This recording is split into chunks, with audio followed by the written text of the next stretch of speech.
Saudara-saudari yang terkasih di dalam Kristus, selamat pagi. Salam jumpa lagi dalam Sabda Siap Saji Rabu 10 September 2025, hari biasa pekan ke-23. Marilah kita berdoa dalam nama Bapa dan Putra dan Roh Kudus. Amin. Allah Bapa yang Maha Mulia, dalam Injil kemarin Yesus mengumpulkan para murid setelah semalaman berdoa dan mendapatkan 12 murid. Dan kini di tempat yang datar bersama dengan para murid, Yesus memberikan sabda bahagia yang isinya adalah berbahagialah orang yang miskin, yang beriman kepada Tuhan dan takut kepadanya. Maka ajarlah kami agar kami boleh takut kepadamu Tuhan, sehingga dengan rasa takut, rasa hormat dan respek kepadamu, kami selalu memberikan yang terbaik kepadamu. Demi Kristus Putramu dan pengantara kami, kini dan sepanjang masa. Amin. Tuhan bersamamu dan bersama rohmu. Inilah Injil Yesus Kristus menurut Lukas. Dimuliakanlah Tuhan. Pada waktu itu Yesus memandang murid-muridnya lalu berkata, "Berbahagialah hai kalian yang miskin, karena kalianlah yang empunya kerajaan Allah. Berbahagialah hai kalian yang kini kelaparan, karena kalian akan dipuaskan. Berbahagialah hai kalian yang kini menangis, karena kalian akan tertawa. Berbahagialah bila demi anak manusia kalian dibenci, dikucilkan dan dicela serta ditolak. Bersukacitalah dan bergembiralah pada waktu itu, karena secara ini pula nenek moyang mereka telah memperlakukan para nabi. Tetapi celakalah kalian orang kaya, karena dalam kekayaanmu kalian telah memperoleh hiburan. Celakalah kalian yang kini kenyang, karena kalian akan lapar. Celakalah kalian yang kini tertawa, karena kalian akan berduka cita dan menangis. Celakalah kalian jika semua orang memuji kalian, karena secara itu pula nenek moyang mereka telah memperlakukan nabi-nabi palsu." Demikianlah sabda Tuhan. Terpujilah Kristus. Saudara terkasih, di Bukit Sabda Bahagia saat ini ada sebuah gereja berbentuk 8 segi, trapesium, di mana setiap sudutnya ditulis berbahagialah. Yang pertama adalah berbahagialah orang miskin. Siapa sih miskin? Dalam tradisi Yahudi ada sebuah kelompok namanya kelompok Anawim, dan kelompok itu antara lain Elizabeth, Zakaria, Ana, Yoakim. Mereka bisa saling berjumpa sebagai seorang beriman yang mengharapkan juru selamat dan keselamatan serta damai sejahtera. Mereka tidak tahu waktu itu bahwa anak mereka berperan dalam karya kasih itu, di mana Maria kemudian menjadi ibu Yesus, dan Yesus menjadi juru selamat Allah yang menjadi manusia yang lahir dari perawan Maria. Setelah berusia 30 tahun, Yesus mulai berkarya. Pertama berdoa dengan luar biasa, semalam suntuk, lalu mengumpulkan para murid dan memilihnya.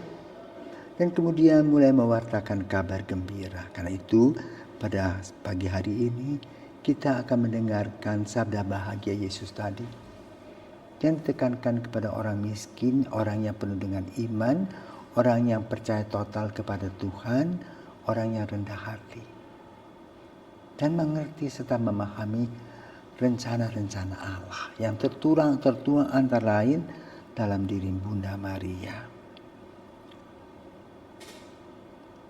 Orang miskin secara material tentu sering menangis karena lapar. Tapi juga kadang-kadang mendapat penghinaan.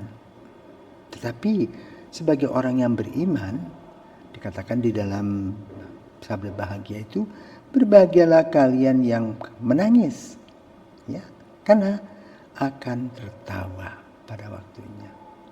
Kemanisan berubah jadi kepahitan, kepahitan berubah menjadi kemanisan.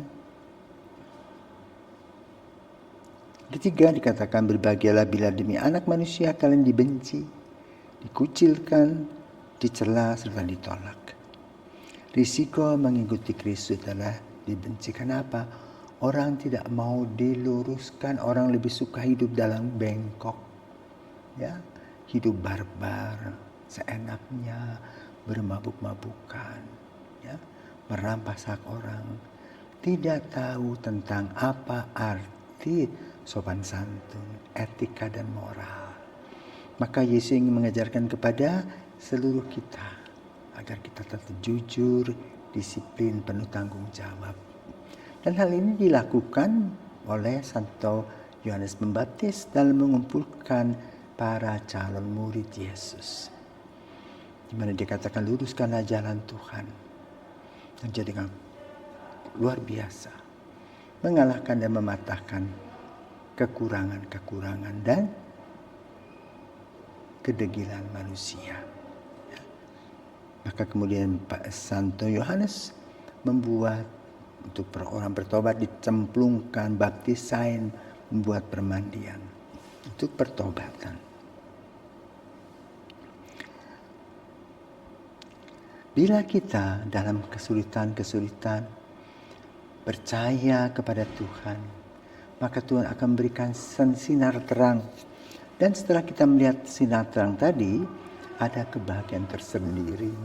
Seorang ibu yang melahirkan anaknya merasa sakit, tapi ketika mendengar tangis pertama, dia juga berair mata, tamin air mata bahagia karena dia dipercaya oleh Tuhan menjadi ibu anak-anak itu.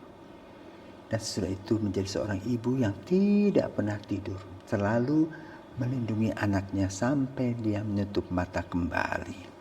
Itulah sabda bahagia yang berurutan dengan kehidupan kita manusia, dengan nilai-nilai satu iman, harapan, dan kasih yang terurai dalam kejujuran, kedisiplinan, tanggung jawab.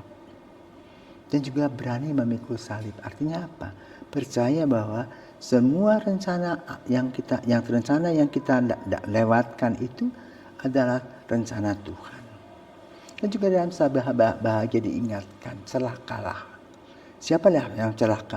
Yang serakah, yang sombong, yang degil, yang kurang ajar, yang tidak percaya kepada Tuhan, menganggap Tuhan tidak ada. Dan mereka akan menderita, maka bermabuk-mabukan, tapi sudah itu mereka akan mengalami kepahitan, melalui penyakit, penderitaan, kesulitan yang mereka alami. Dan itulah yang perlu kita refleksi. Kenapa? Hidup dalam keseharian itu diliputi dengan doa dan dosa. Dengan doa kita betul diberkati Tuhan, dan dengan dosa kita mendapatkan tadi celaka. Kenapa? Kita tidak sadar akan diri kita yang lemah. Maka kita harus datang kepada Tuhan dalam bentuk doa dan pertobatan. Maka di dalam pewartaan kabar gembira pertama, sabda bahagia itu mengingatkan kita bahwa Tuhan itu amat sangat luar biasa, menghargai kita yang lemah, diberikan kekuatan, dan juga mengangkat kita dari sampah menjadi berkat kehidupan. Karena kita yakin dan percaya Tuhan adalah segala-galanya. Tuhan adalah andalan kita. Nah, disinilah ajaran Kristus yang dilaksanakan di dalam tempat yang datar, yang dikatakan menjadi tempat sabda bahagia itu. Agar kita semua mendapatkan kebahagiaan dan damai sejahtera. Itulah tujuan dari kehidupan kita. Semoga kita setiap hari dari hari ke hari merayap, mencari dan mencari serta menggali untuk mendapatkan kebahagiaan dalam hidup bersama dengan Kristus. Tuhan memberkati.